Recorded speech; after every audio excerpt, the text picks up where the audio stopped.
৩,০০০ কোটি টাকা সংগ্রহের মধ্য দিয়ে ২০২১ সালে যাত্রা শুরু করে বেক্সিমকো সুকুক বন্ড। এই বন্ডটির প্রধান উদ্যোক্তা হচ্ছে বেক্সিমকো লিমিটেড। ১,৫০০ কোটি টাকা আসে কোম্পানিটির নিজস্ব উৎস থেকে, আর ৭৫০ কোটি টাকা বিদ্যমান শেয়ার হোল্ডারদের কাছ থেকে এবং বাকি ৭৫০ কোটি টাকা আইপিওর মাধ্যমে তোলা হয়।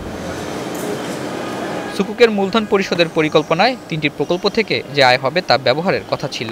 ২টি সৌর বিদ্যুৎ কেন্দ্র ও একটি টেক্সটাইল সম্প্রসারণ প্রকল্প বাস্তবায়নের কথা থাকলেও বর্তমানে শুধু তিস্তা সোলার লিমিটেড চালু রয়েছে, যা জাতীয় গ্রিডে ২০০ মেগাওয়াট বিদ্যুৎ সরবরাহ করে। করতোয়া সোলার লিমিটেড এখনও চালু হয়নি, আর বেক্সিমকোর টেক্সটাইল সম্প্রসারণ প্রকল্প ৮০০ কোটি টাকার জন্য আটকে আছে।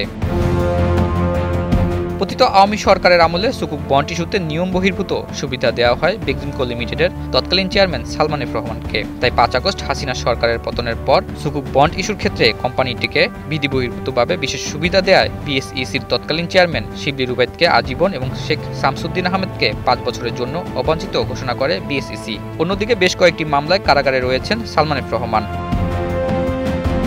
এবার সুকুক বন্ডের অর্থ ব্যবহারে অনুসন্ধান ও তদন্তের নির্দেশ দিয়েছে বিএসইসি। এ বিষয়ে ৩ সদস্যের একটি কমিটি গঠন করা হয়েছে। সম্প্রতি এ বিষয়ে চিঠি ইস্যু করেছে সংস্থাটি। বিএসইসির নির্দেশনায় বলা হয়েছে, কমিশন বেক্সিমকো গ্রিন সুকুকের উদ্যোক্তা বেক্সিমকো লিমিটেড সহ এর সহযোগী তিস্তা ও করতোয়া সোলার লিমিটেড এবং বন্ডটির ট্রাস্টি আইসিবি নিরীক্ষক এমজা আবেদিনের কার্যক্রম তদন্ত করা হবে। সেই সাথে বন্ডটির মাধ্যমে উত্তোলিত অর্থের ব্যবহারের বিষয়ে অনুসন্ধান ও তদন্ত কার্যক্রম পরিচালনার জন্য নির্দেশনাও দিয়েছে নিয়ন্ত্রক সংস্থা। ৩ সদস্যের অনুসন্ধান ও তদন্ত কমিটিকে নির্দেশনা জারির ৬০ কার্যদিবসের মধ্যে তদন্ত প্রতিবেদন জমা দিতে বলা হয়েছে।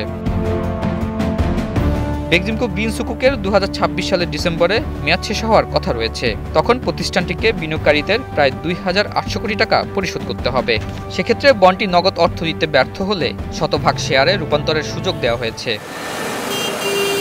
আতাউর নিয়ন, স্টার নিউজ, ঢাকা।